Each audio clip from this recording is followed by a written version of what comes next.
day, everyone, from wherever you are in the world. I hope you're off to a bright start of your week.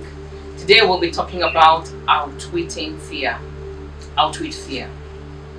You know, when you describe the word fear, it's actually an unpleasant emotion caused by the threat of danger, of harm, of pain, of loss, of something negative, right?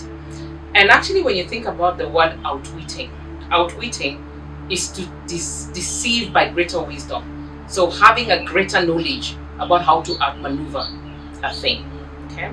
And today I want us to look at outwitting fear. How can you outwit fear? So what things do you fear? What things do you fear? Because we fear a lot of things, yeah? Sometimes people fear the idea of loss.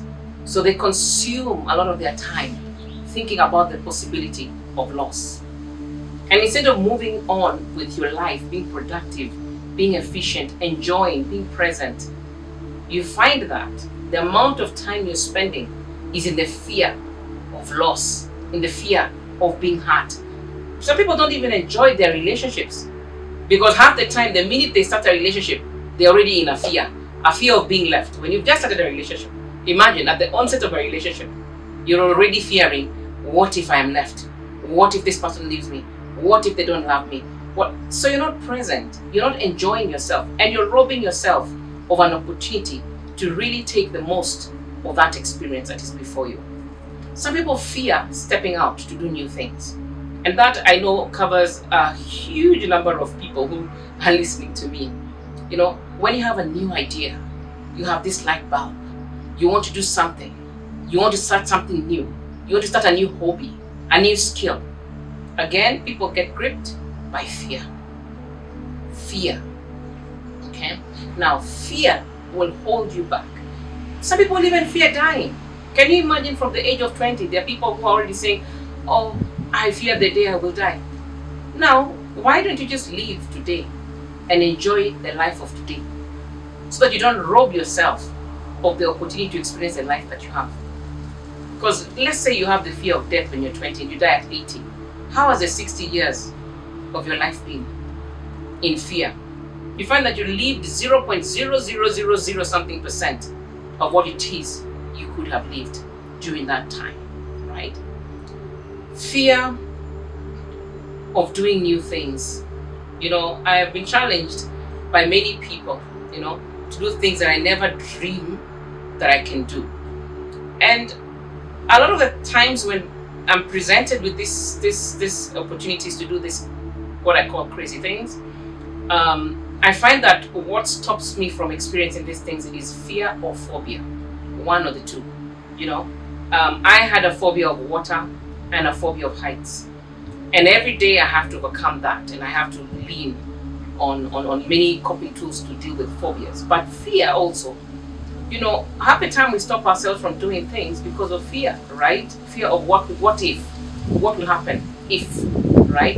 Bungee jumping, you know, things that I go crazy, that see people challenging me to do certain things. And, you know, when I overcome that fear, I will actually go ahead and do it because I could be robbing up myself of an experience that would actually expose me to a whole new perspective that I never dreamed exists.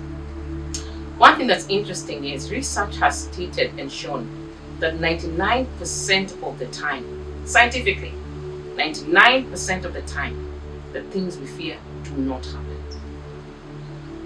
Can you imagine that? So imagine from 20 years someone fearing death, and then every day you wake up you're thinking death could be on the way, and then you've lived until 80. Can you imagine? That death didn't come, but 60 years of your life are gone. Some people start relationships and those relationships end immediately. Why? Because they started the relationship from the onset of fear.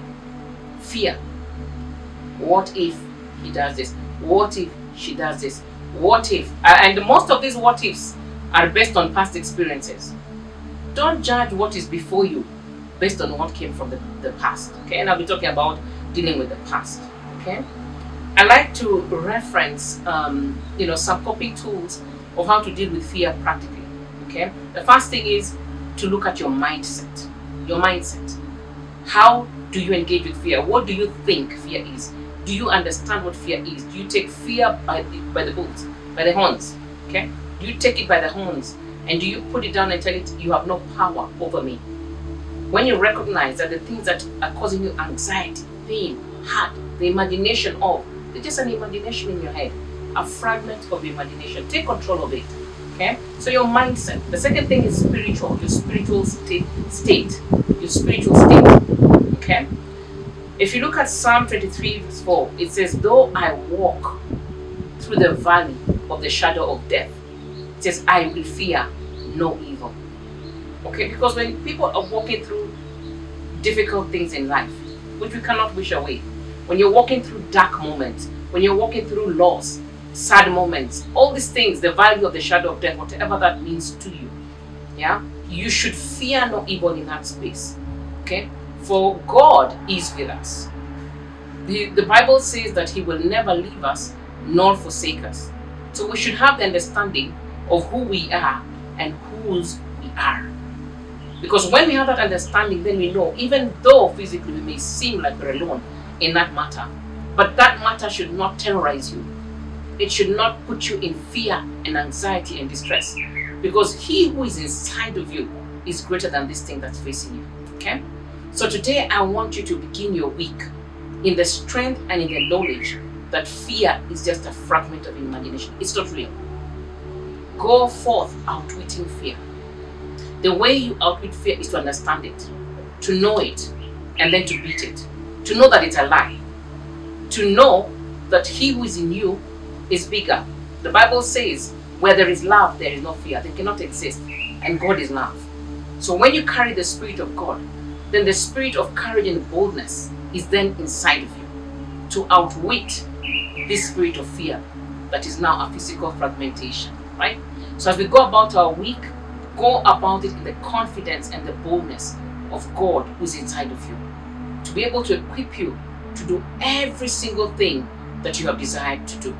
Remember, every single time you look at fear in the eye, just know that fear is presenting itself between you and the better side of your life. Because the best side of life is on the other side of fear. So go over to the other side. Do what it is that you want to do. Those of you who are terrorized and scared of living a toxic relationship, you have been dating and it's toxic, get out. Most times people are stuck in those places because of the fear of what if. Get out. The best side of your life is on that other side of that fear. Any decision that you have to make, any choice you have to take, anything you want to try, any new thing, go ahead and do it. The best side of that decision is on the other side of fear. Overcome fear today. Have a blessed day.